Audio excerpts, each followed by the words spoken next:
한 학기 한 권 읽기든 뭐 한 달 한 권 읽기든 해서 저학년과 또 고학년도 된다고 한다면 조금 그 적용하는 방법들 이런 것들 또는 수업을 실제로 했을 때의 어떤 미묘한 차이들 이런 것들이 좀 있을 것 같은데 어떻게 접근하면 좋을까요?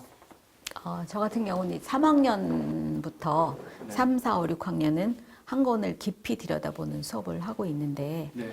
3학년일 경우에는 주변의 친구들하고 내 경험과 가까운 이런 이야기들 그리고 글밥이 많지 않은 100쪽 이내 네. 이 정도로 해가지고 제일 먼저 하는 것이 이제 3학년일 경우에는 1, 2학년이 전래동화 시기인데 3학년 올라가면서 전래동화가 끊어지는 건 아니니까 제가 제일 먼저 잡은 게 이제 서정호 선생님이 그 옛날 이야기를 판소리 가락에 얹은 책이 있어요. 네.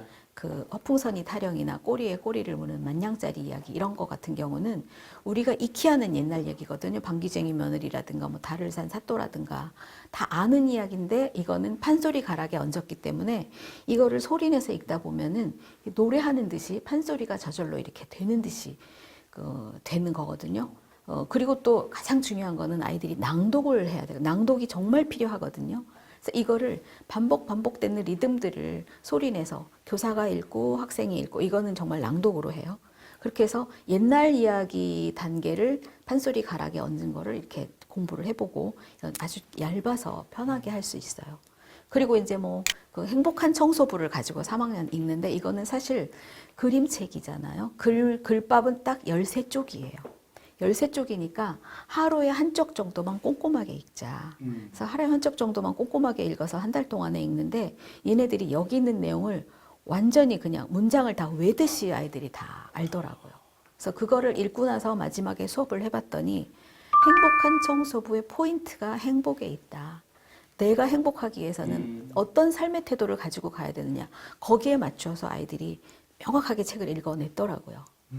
그렇게 이제 얇은 책으로 가다가 이제 우리 그 작가 중에 그래도 믿을 만한 작가들, 뭐 이금이라든가 황선미라든가 뭐 이런 사람들의 작품을 가지고 들어가요. 그래서 이금희의 그 하룻밤이라는 책은 한 80쪽 정도 되고 아주 얇은 책이어서 편하게 들어갈 수 있는데 이게 하룻밤의 경험이거든요. 할아버지와 나와 하룻밤에 있었던 사건. 근데 이제 여기 보면은 문장이 주옥 같은 문장들이 있어요. 그래서 아이들하고 이제 문장 읽기를 하는데 거기 보면 아이들이 찾아낸 문장 중에 죽음이란 삶을 다한 뒤에 오는 선물 같은 거란다. 뭐 이런 거를 아이들이 뽑아내고 자기 10살 아이들이 자기 나름대로 이거를 해석을 해서 정의를 내리고 뭐 시간은 강물과 같아서 다시 돌아올 수 없는 거란다. 뭐 그리고 이제 정말 소중한 보석인데 그거 어떻게 써 그랬더니 그 할아버지가 돌아가셨거든요. 할아버지 무덤에 묻어줬지. 할아버지와 나의 추억이 담긴 소중한 물건이니까. 뭐 이런 문장들을 아이들이 뽑아내거든요. 그래서 이 문학을 읽으면서 그 문학의 표현의 아름다움 이런 것을 찾아내기도 하고. 5학년들은 조금 문장이라든지 그런 표현들. 네, 3학년인데도 그렇게 하거든요. 3학년. 예. 네. 그리고 3학년 책으로 이제 두꺼운 책을 하나 집어넣었어요. 내 이름은 삐삐롱 스타킹. 예, 그게 200쪽이 넘긴 하지만 얘네는 이틀이면 다 읽어요. 이게 스토리를 따라가다 보면은 책에서 손을 놓을 수가 없다고. 예, 그래서 이걸 다 읽고 나서 읽고 또 읽고 그 3줄 정도 되는 그 엄청나게 긴 삐삐롱 스타킹의 이름을 다 외우고 다니고.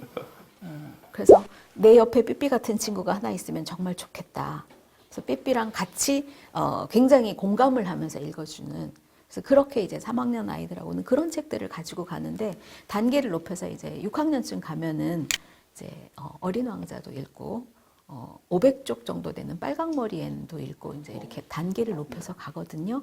그래서 학년에 맞춰서 책의 수준도 달라지고 수업하는 방법도 달라지고 이렇게 해서 이제 매년 그런 활동을 하고 있습니다. 그렇군요. 아무래도 이제 저학년은 좀 더 진입 장벽이 낮은 책들, 고학년은 조금 더 이제 글이 좀 많은 책들, 그리고 또 수업적으로 가면 이제 선생님이 던지시는 발문이라든지 생각의 깊이 정도가 조금씩 차이가 있겠네요. 그렇죠? 하지만 전체적인 어떤 수업의 방향이나 틀 같은 경우는 변함은 없는데 이제 그런 교수 방법들, 교수 스킬들이 이제 조금씩 차이가 있겠다라는 생각이 드네요.